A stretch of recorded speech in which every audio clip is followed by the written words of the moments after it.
Amerika Serikat, negara adidaya yang namanya selalu muncul di mana-mana, dari peta politik global sampai lirik lagu pop, dikenal sebagai negara dengan kekuatan ekonomi gila-gilaan, pengaruh budaya yang nyebar ke tiap sudut dunia, dan wilayah geografis yang kalau ditarik lurus dari ujung ke ujung, bisa bikin 3 negara lain muat di dalamnya. Tapi di balik semua itu, ada satu fakta ganjil yang jarang banget dibahas orang. Kenapa negara sebesar ini, yang katanya tanah impian buat semua orang, justru malah kelihatan berongga di tengahnya? Kenapa pusat daratannya, yang luasnya bisa saingin satu benua kecil, malah lebih mirip lautan sunyi yang dihuni angin, sapi, dan jalan tol panjang tanpa ujung? Sementara semua keramaian, kemajuan, dan peradaban justru numpuk di tepi, di pesisir timur dan barat. Seperti orang rebutan tempat duduk pinggir jendela di kereta kosong. Dan pertanyaannya bukan cuma kenapa, tapi juga kok bisa? Kok bisa negara sekuat Amerika punya area raksasa yang nyaris nggak terjamah? Kok bisa satu kawasan seukuran gabungan beberapa negara Eropa malah jadi zona vakum populasi? Dan kok bisa tanah yang katanya tanah harapan justru punya bagian tengah yang ditinggalin? Di video ini, kita nggak bakal kasih jawaban yang dibungkus angka doang, tapi kita bakal bedah dari akarnya.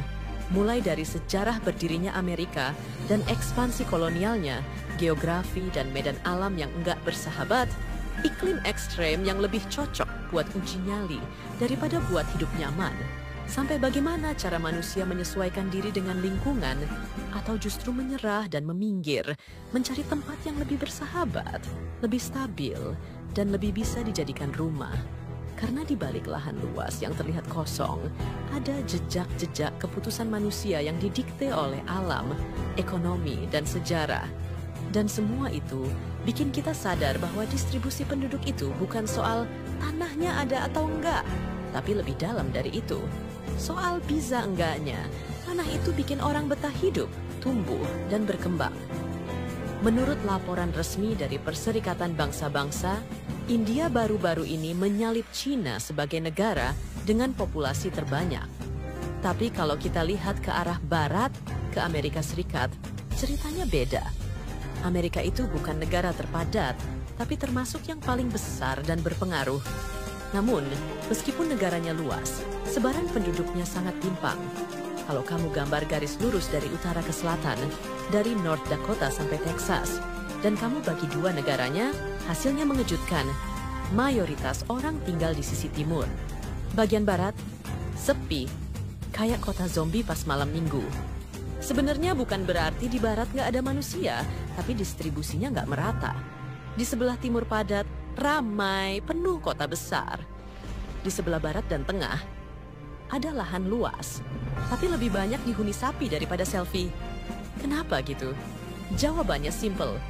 Karena sejarah dan asal-muasal negara ini. Amerika Serikat lahir di pantai timur.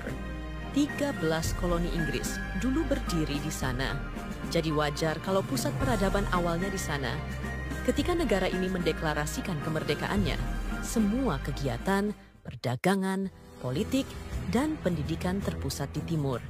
Setelah itu baru ekspansi ke arah barat. Tapi tetap saja, warisan sejarah bikin pantai timur punya kepala start lebih dulu. Semua sistem udah ada di sana dari awal. Kayak rumah lama yang udah keburu lengkap perabotnya, sementara rumah di barat masih nyicil listrik. Meskipun Amerika punya semangat ekspansi dengan pembelian Louisiana dan pembangunan rel kereta lintas benua, tetap saja perjalanan ke barat bukan liburan. Barat punya tantangan besar, iklim ekstrim, geografis berat, dan tanah yang gak semua cocok buat hidup atau bertani. Orang-orang yang niat ke sana dulu tuh bukan pelancong, tapi pejuang. Bayangin aja, kamu harus ngelawan suhu panas ekstrim, badai pasir, salju mendadak, dan jangankan wifi, air bersih aja kadang nggak ada. Ada satu wilayah luas yang dijuluki sabuk berpenduduk sedikit, alias The Great American Empty Zone.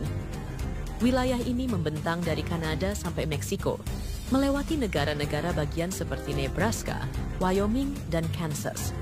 Tanahnya luas, datarnya cakep, dan kelihatannya cocok buat permukiman. Tapi faktanya, jarang orang yang tinggal di sana. Kenapa? Karena iklim dan topografi jadi tantangan utama. Daerah ini kering, panas di musim panas, dan bisa turun drastis di musim dingin. Kadang suhu bisa jatuh belasan derajat dalam sehari. Bayangin bangun tidur pakai kaos, sore udah harus pakai jaket tebal. Capek, kan? Penyebab lainnya adalah pegunungan Rocky. Gunung ini berdiri kokoh membentang di bagian barat dan diam-diam jadi perusak cuaca buat dataran tengah. Pegunungan Rocky menahan awan-awan basah dari Samudra Pasifik, menyebabkan yang di bagian timur gunung itu cuma kebagian udara kering.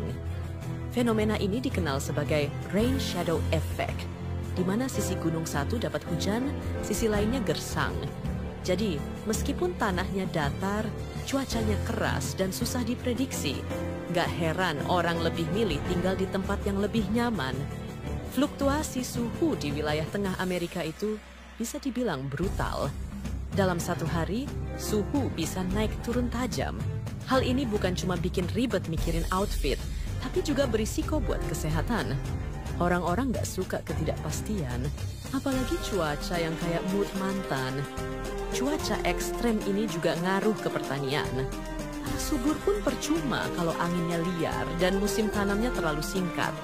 Bandingin sama California Selatan, yang iklimnya mirip, tapi bisa sukses karena punya infrastruktur irigasi dan jaringan air yang dibangun besar-besaran. Fakta yang simpel tapi penting, manusia itu makhluk kenyamanan.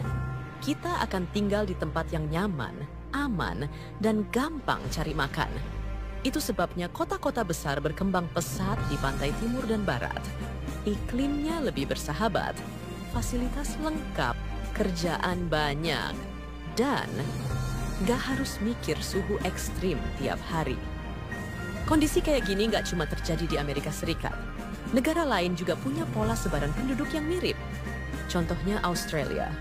Negara ini punya daratan luas banget, tapi sebagian besar penduduknya numpuk di kota-kota pesisir seperti Sydney, Melbourne, dan Perth. Tengahnya, gersang. Hampir 70% wilayah Australia tergolong kering atau semi-kering. Begitu juga di Prancis dan Yunani, di mana sebagian besar penduduk terkonsentrasi hanya di beberapa kota besar. Bahkan di Jerman pun, populasi lebih suka hidup di urban area ketimbang di pedalaman. Ada alasan lain kenapa orang lebih suka tinggal di kota besar. Ekonomi. Data dari Biro Analisis Ekonomi Amerika Serikat menunjukkan bahwa lebih dari 3/4 PDB negara ini dihasilkan dari wilayah metropolitan. Artinya, kota adalah pusat pergerakan ekonomi, teknologi, dan peluang kerja. Jadi masuk akal kalau semua orang ke sana. Bukan cuma cari cuan, tapi juga cari hidup yang lebih stabil. Amerika punya banyak tanah, tapi ternyata tanah luas nggak menjamin kehidupan yang ramai. Iklim, sejarah, geografi, dan kebutuhan manusia akan kenyamanan jadi penentu utama dalam sebaran penduduk. Dan mungkin inilah pelajaran buat kita semua. Bukan soal seberapa luas tanah yang kita punya, tapi bagaimana tanah itu bisa bikin hidup lebih manusiawi.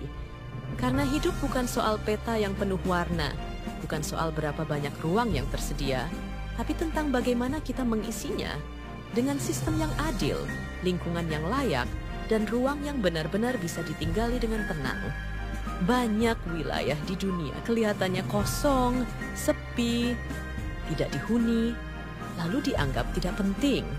Padahal, bisa jadi itu cuma karena manusia belum menemukan cara yang benar untuk tinggal di sana. Bukan salah tanahnya, bukan salah sunyinya, tapi karena hidup memang butuh tempat yang lebih dari sekadar luas. Ia butuh makna, arah, dan rasa aman. Jadi kalau ada yang bilang negara besar pasti hebat, coba pikir lagi. Karena kadang tempat yang luas bukan tempat terbaik. Kadang, tempat paling sempit justru bisa jadi rumah paling nyaman. Asal diatur dengan hati, bukan cuma dihitung dengan angka. Dan kalau kamu merasa dunia ini makin penuh, tapi makin kosong, mungkin bukan tempatnya yang salah, tapi cara kita menempatinya yang perlu diubah. Kalau kamu suka video seperti ini, jangan lupa terus bersama kami. Sekarang giliran kamu, tempat mana lagi yang perlu kita eksplor selanjutnya? Tulis di kolom komentar. Sampai jumpa di video berikutnya.